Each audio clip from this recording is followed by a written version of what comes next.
Yeah, I would say the market is always a bull market. Didn't you say it's the year of the bull as well? Yeah, it's year of the tiger. It's who? That's right, because then I said, it's the eye of the tiger. It's the Year of a fight. yeah. That's exactly what you said. Mm-hmm. Like, I hit that In same note, that tone. too. Yeah. Yeah. It's like I took chorus or something, which I didn't. Yeah. All right, you ready to get started?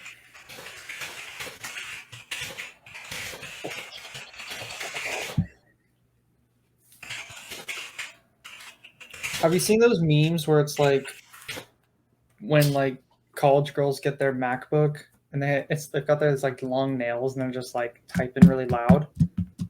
That's you. Okay, I've got a mechanical keyboard. You type so loud. I have a mechanical keyboard. And when you are going, you're like flying. Like type something on your notes. Just anything. At your normal speed. Like, at my normal speed? Okay. Yeah.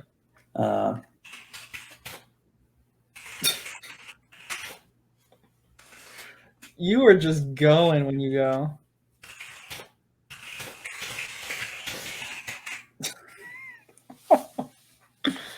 I don't know, man. Right. That's crazy. Did you say you're ready? Did you say you're ready? Yeah, I'm ready. Okay. Wait, hold on. Wait, can you hear me? How's my sound? You sound beautiful. Do I sound beautiful? Do you need some gain on it? How loud am I? You're okay. I'm actually also going to move the microphone central. Yeah. What you're doing right now is beautiful. It's perfect. All right, hold on. Moving my microphone central to be directly in front of me. Yeah. Do exactly as I do. All right. Exactly as I do. Hand out the lid and remove the lid. Exactly as I do. Boy, are you ready? I've been ready. Okay. I'm just saying, you used the SpongeBob meme. So here I am, SpongeBobbing back. Sorry. All right. 3, 2, 1. What is going on, guys? Welcome back to the MLS Now podcast. I guess I should say welcome to the MLS Now YouTube channel. We made an announcement on Twitter as we are normally on Twitter. So if you are a listener and you are not on Twitter, I'm just going to make the same announcement here that we made on Twitter. Just said Twitter a lot. But yes, this is a free episode, and we are stepping away from Patreon at the moment. So what we're doing instead is we're focusing more on YouTube. And so we're going to build out our YouTube channel. This is just, I'm using StreamYard. This is just a basic streaming thing, but I'm setting up a real fancy schmancy overlay on Streamlabs. That just any streamer that has ever streamed or has looked at Streamlabs, it's a lot more complicated, a lot more things to figure out, but it's going to look a lot more high quality than this. So what we're doing here today, if you haven't seen what we do on Patreon, Russell and I do a weekly deep dive episode where we go through and we watch a match together, and then we talk about the match, and we have a nice template that we aim for 25 minutes. We try and keep it short. We try and keep it concise, get the information on the match out, and then go from there. So obviously here to talk about the match with me is Russell. So Russell, how you doing tonight? I'm silently laughing as I'm rereading the sarcastic notes that I have from you. Yes, definitely sarcastic notes, as we like to banter back and forth sometimes. No, look, yeah, so really excited for this change. We are stepping away from Patreon, as I said, and basically, again, we're focusing more on YouTube, and we're going to focus on really building out this podcast as it is. Patreon was, I think it was a good idea. It just, at the end of the day, wasn't right for us. So, we were only a couple months in, and it was clear that it wasn't the right fit for us. So, but the content that was coming out on the Patreon is now going to shift to free, but we're still planning on doing the same exact content. So it wasn't necessarily that we couldn't get the content out, although June was definitely a struggle. So that's going to be a player spotlight, a team spotlight, which is where we focus in on players and then we focus in on teams. Those are 2 separate episodes. We have the weekly deep dives, which you're watching right now. And then we have the newsletter as well. And then we also tend to do midweek reviews when there's a decent slate of midweek matches on a Wednesday and Thursday. We also try and did that for Patreon as well. So without further ado, let me get 25 minutes on the clock here. We watched LAFC versus LA Galaxy. Last chance of the season to watch an El Trafico. We felt we had to do it. It's probably going to be a tradition at this point, year on year. Russell and I, rambunctious Russell, as you can see, or rambunctious Russ, are going to be going through that match. So with all the admin out of the way, rambunctious, are you ready? I am ready. Don't get too used to this one. It's changing next week. Yes, every single week it changes. All right, 25 minutes have started. So let's go into headlines. First thing we do is kind of introduction to the match. What were we thinking before the match? So before the match, LAFC were 11 wins on the season, 3 draws, 4 losses. Obviously sitting atop the table. Heading into this match against LA Galaxy, what was your main headline? What was your what were your thoughts on LAFC heading into the match? So I think the big overshadowing topic for me is still probably Bale and Chiellini. I was really actually hoping to see a Chiellini debut in this. We kind of expected Bale not to debut, but I was surprised that Chiellini didn't at least get some minutes. So for better or worse, I mean, you have 2 huge name players, and that's going to be a big talking point. I hate that it kind of overshadows what was, I think, an actually great match and what could have been a build up to a great match. But I mean, you've got 2 huge players, and now people are going to be like, oh, wow, it's 3-2-1 for LAFC. What would have it been like if Chiellini had played? What if, Bale had played? So I hope there's not too many questions about it, because I think this was a great match overall. Yeah, Chiellini and Bale are obviously the main talking points. For me, I wanted to see how Cherundolo did, because LA Galaxy won the last 2. Wanted to see how he changed it up and wanted to see what he was going to do to make sure that didn't happen again. And it's been a while since LAFC have defeated LA Galaxy in a El Trafico. So this was a big win for them, definitely in hindsight. Austin just went 3-1 up over Houston. Alex Ring getting the header. Okay, LA Galaxy, on the flip side, not as consistent, as good of a season as LAFC have had. What were your feelings on the Galaxy? Yeah, I think for me, again, it just comes down to, is Chicharito going to perform? To a certain extent, is Grandsir going to perform? Where are they going to create from? And is Cabral going to continue to not be what everyone thought he was going to be, or is he going to produce something in this match? And we kind of didn't get production from Cabral. We didn't have a great match from Grandsir. He did get a goal, in fairness, but I don't think he had a great match. And Chicharito did not get a goal. No, it was Raveloson who got the other. And That's honestly, right. we didn't even get a start from Cabral. He didn't even start the match. That tells you everything. Is he a top flop of the past 3 years? I don't see how he can't be. I mean, I don't have a ton of flops in my mind. Maybe Shaqiri. Just saying. I feel like Shaqiri's a little bit less.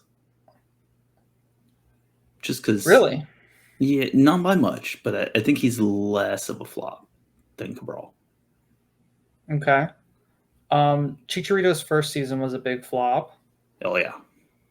I honestly, I don't have, I'm sure there's way more. Like Barco, would you consider that a flop? I don't know. Yeah. Cabral's definitely up there in my transfer, mind. right? I think so. Cabral's definitely up there in my mind. I don't have the history banks in my head right now. I would say that Locadia for Cincinnati was a flop. Oh yeah, massive flop. Yeah. But I mean, that was, in fairness, a horrific season to be on Cincinnati's team. So, I mean, some bit of a footnote there. Yeah, I'm trying to think of who else.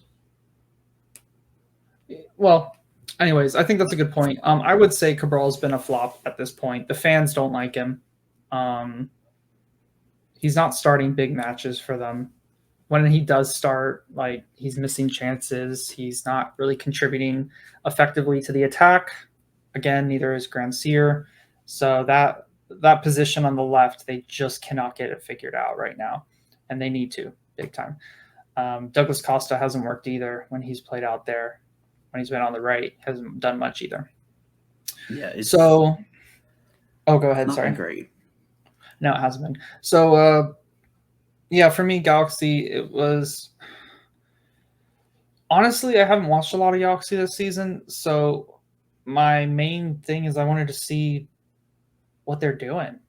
Honestly, I want to see who's good, who's not good, what's the tactics. Like, I watched a little bit of them, but I want to see how they came into this match. So, all right, so now let's get into the moments. So this is the section where we just talk about what happened in the actual match. So 10 minutes in, and this is not exact time because we did not rewind it, but there was a slide tackle from Koulibaly around 10 minutes into the match, and ball hits his hand.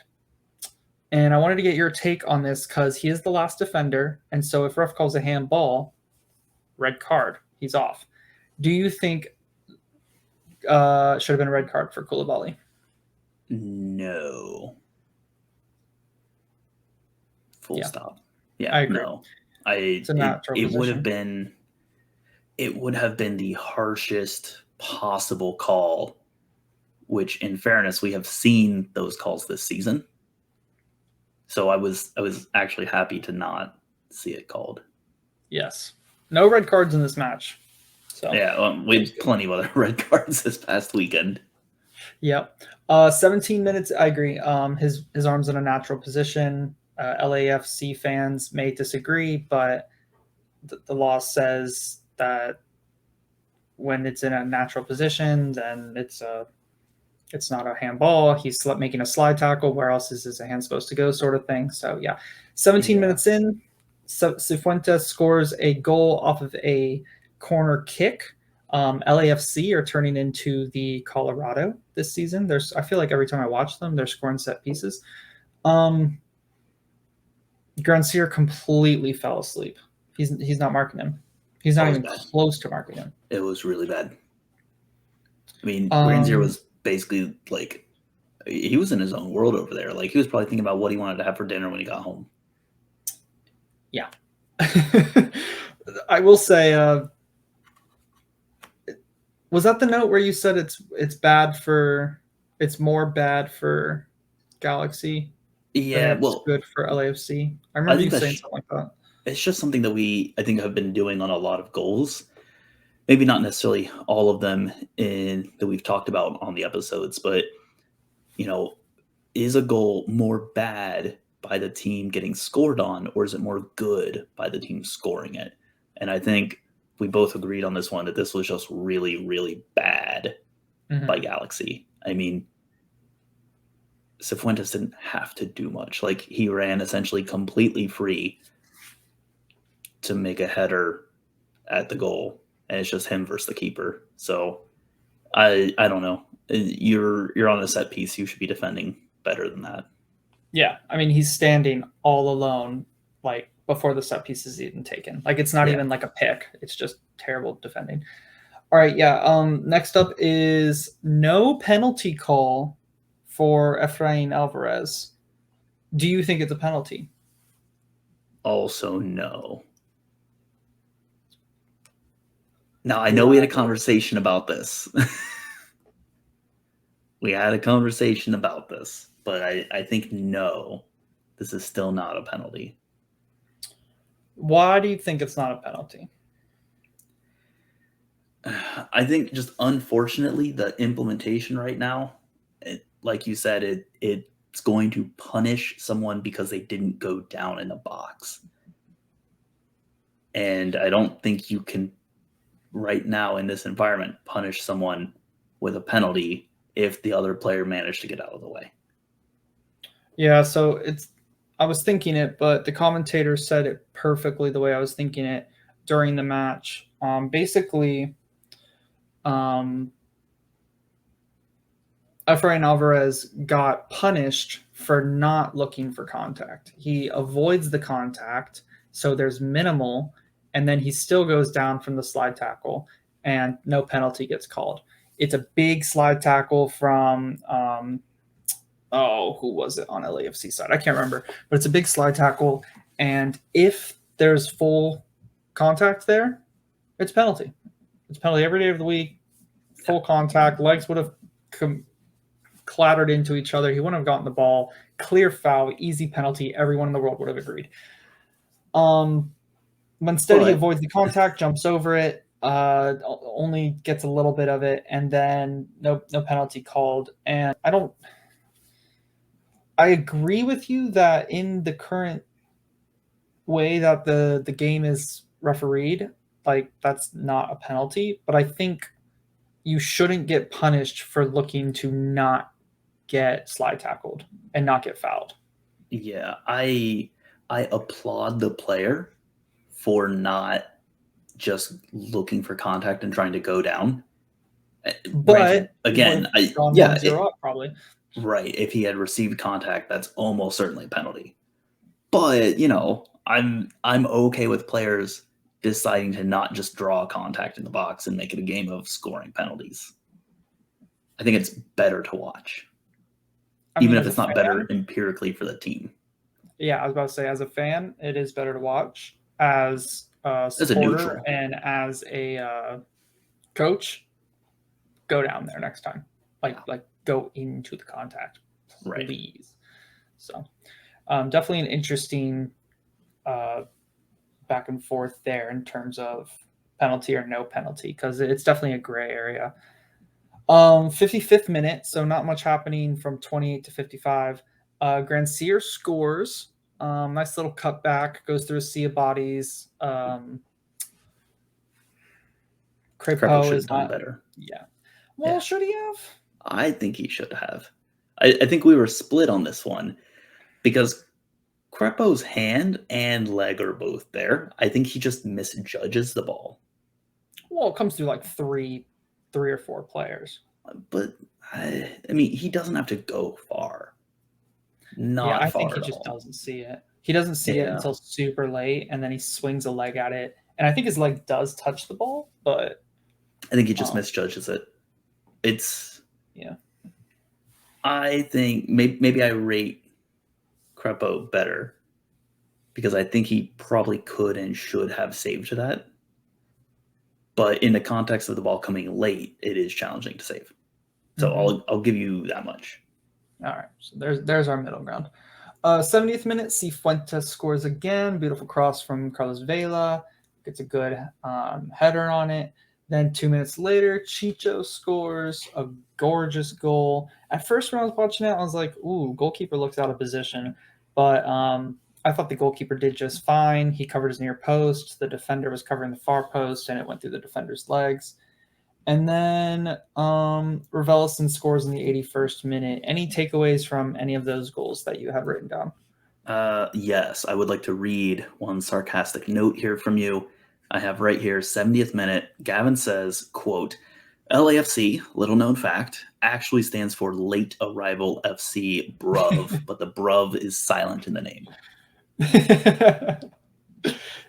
Yes. There was a lot of late arrivals in this match in terms of Kellen Acosta would arrive into the box. Cifuentes, I mean, that's Cifuentes' MO, to be fair. Right. I think it's good. Get goals off that. You'd want to see it. And I think I'm going to infer that this is something Cherundolo is coaching into the team.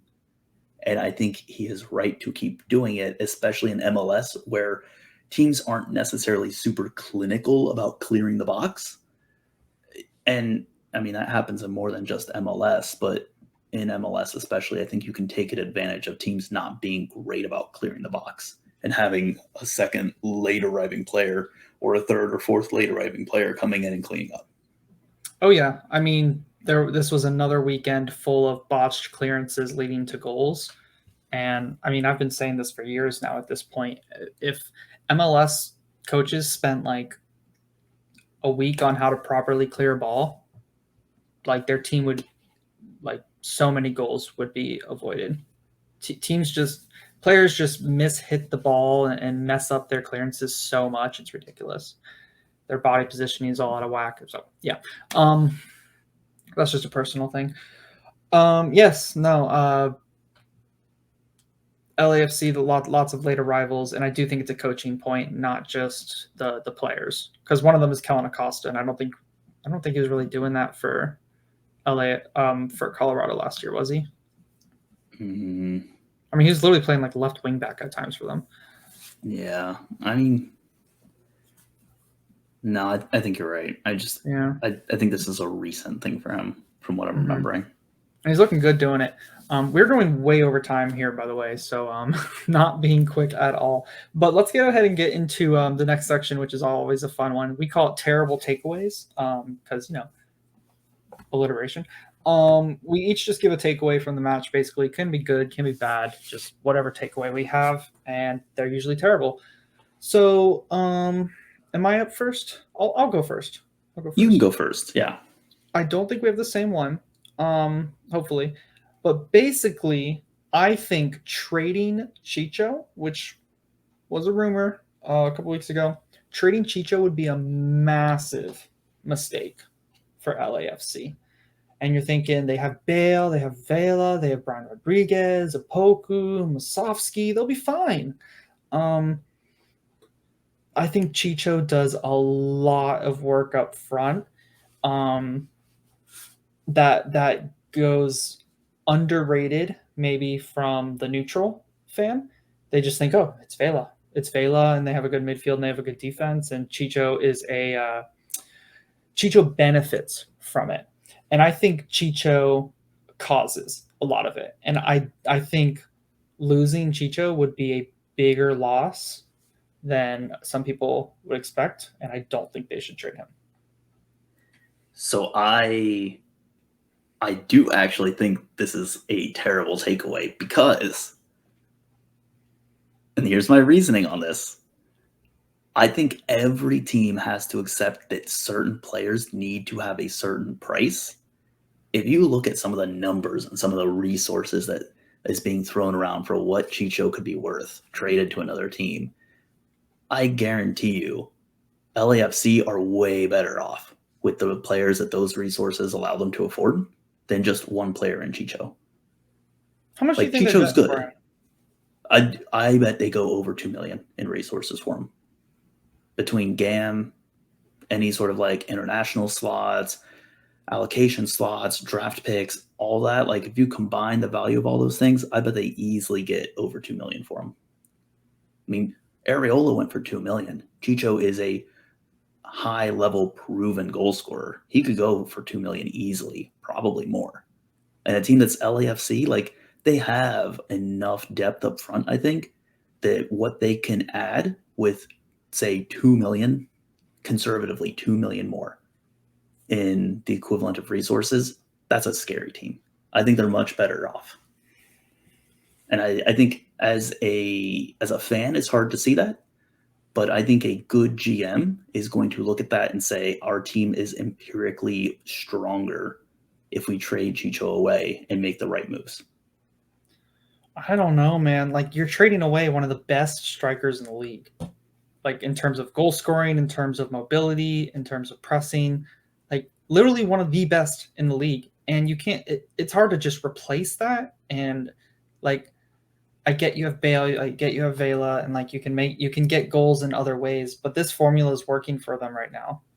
It is, but I don't think messing with it at this point in the season, like in the off season, trade him, figure it out, fine. But right now, massive mistake for me. I I don't know if his value later will be as high as it will be right now for a team that might be looking to clinch a playoff spot. So his outside value is very high, right? But his internal value, I think, could be higher because he could help them get MLS Cup. And I think losing him really hinders that opportunity for them. I really do. And like, I would not have them as a favorite if they get rid of him. I'll put it that way. With I still Bale think they're and okay. everybody else. I mean, they've got Bale, they've got Vela, they have Opoku, you have Masovsky. Like that's who's the striker though, right? Like Vela's going to play false nine like he's done before. You could. I think they'd be fine. Or you can just play Vela up there. I mean, Vela at one point was outpacing. He was on 34 goals in 31 games during his Golden Boot year. Like he can score. Yeah. Well, yeah, but I mean, he can score. Or play Bale up there. I guess, yeah, Bale's also a right winger. So somebody's going to have to go up there. I don't know. I think it's a massive mistake personally. So, okay, first real terrible takeaway of the season for me then. What is your terrible takeaway? I think mine is actually somehow less controversial. I thought I was going to have the hot take, but I think you've got me beat on this one. Okay. I would argue that LAFC, they're going to get burned, and they're going to get burned really bad later this season with their lack of pressing. Because we sat there at about 30 minutes and we just said, LAFC aren't pressing. They've turned it off. They've flipped the switch. They're just sitting back. And as we were saying that, they got scored on. And then later in the match, we're saying it again, and they get scored on. You can't, in this sport, count on scoring 3 goals every match. So if you're sitting there, sitting back, not pressing, letting teams just play and not breaking up that play, you're letting them just build up, you're going to get scored on, and you're going to have matches where you can't get those 3 goals that you need to make up for letting people score on you. So, yeah, I think them turning off the pressing early is going to come back to bite them. And I think it's going to happen more than just 1 or 2 times. Okay, yeah. I disagree with that one too. But I'm not just doing it because you disagreed with mine. I think it's just game state. Like, yeah, I thought it was weird that they stopped the press, and I don't know. I thought you brought up a good point in the discussion that we had, so I'm going to give the credit back to you. But, like, you said that – oh, my God. I just blanked. What did you say? I said a lot of things. They went too hard early on because it's a rivalry, because the expectation is there. They're at home. They haven't won a lot of these El Traficos. So they went heavy for the first 30 minutes, and then they called it off, like you said. But I don't know. That's like game state, really. It is. But that could have come back to bite them in this game, too.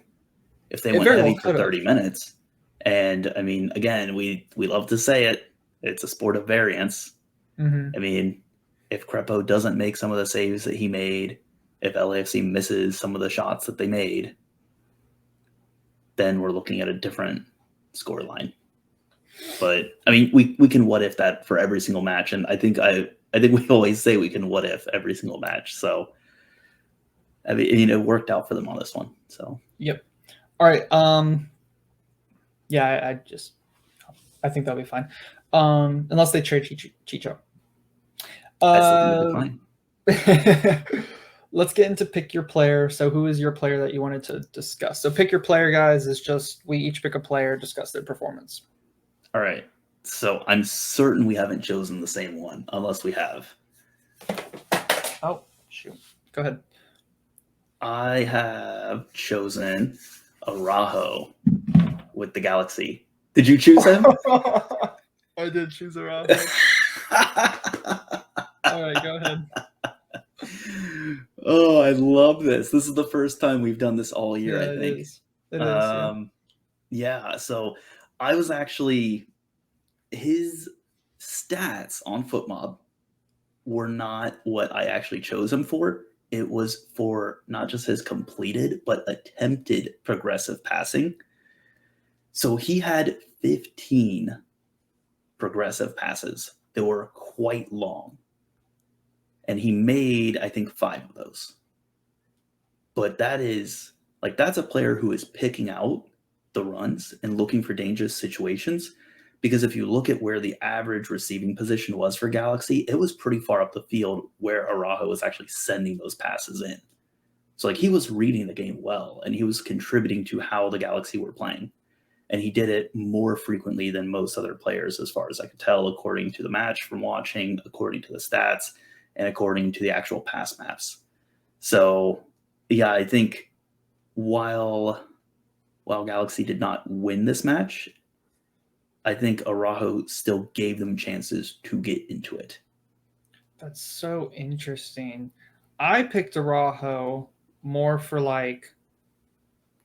negative reasons, I guess. I don't want Interesting. negative, harsh, but I haven't. It's I picked Araujo for my Young Player of the Year last year when we were doing awards on our award show, but I haven't been impressed this year. There's been defensive lapses early on in the season. There was that point in this match offensively where I felt he just lofted a ball into the box for no reason, just gave the ball away. It was just a bad cross. So that frustrated me from someone watching, and it was just laziness there. Could have just kept the ball in the final third, sort of thing. Offensively this season, I don't think he's been good. And so just looking at him throughout this match, it's just you're not impressing me as much as you were last season. And I can see why you haven't left yet. Right? Because everyone was saying, oh, he's going to be leaving soon. He's going over to Europe. We have this big wave of players going to Europe, and he's going to be one of them.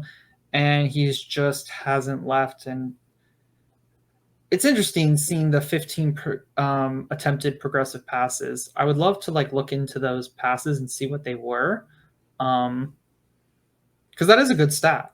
He's, like you said, he's finding people up top to get the ball out. He's doing the right things, even if it's not working out. Exactly. At least it didn't work out this match. But I was not, from eye test wise, I was not very impressed with him. I don't think he had a phenomenal match, but I think I think that was more so due to end result and execution, not for lack of trying.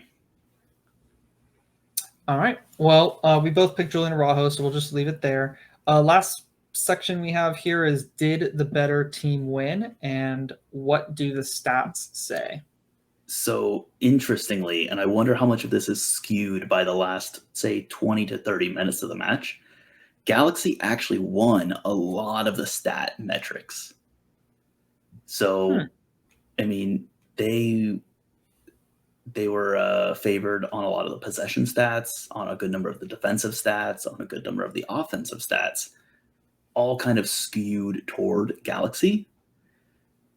And then again, because I have access to pass maps now, looking at their average position that they're receiving the ball in, they're receiving it kind of at the edge of their attacking third. And it's pretty evenly spaced versus LAFC, who really just kind of went to either wing. There's kind of just this lighter pattern where you can see they just aren't playing through the center in comparison to the Galaxy. So the Galaxy were a little more varied as well in where they were getting their attacking opportunities. However, then we watched the match, and I mean, we kind of agreed, right? At a certain point, it just didn't feel like the Galaxy were in this match anymore. Yeah. It did become a very open match. Both teams seemed to tire.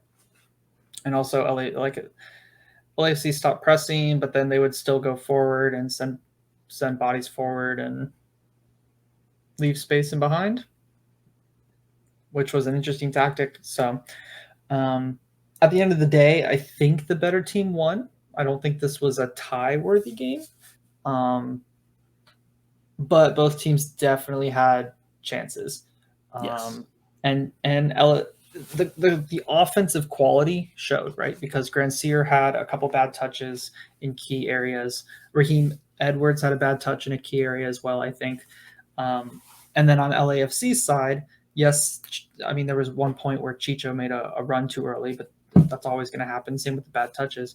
But, Vela just turned and put in a beautiful cross. They get a good header.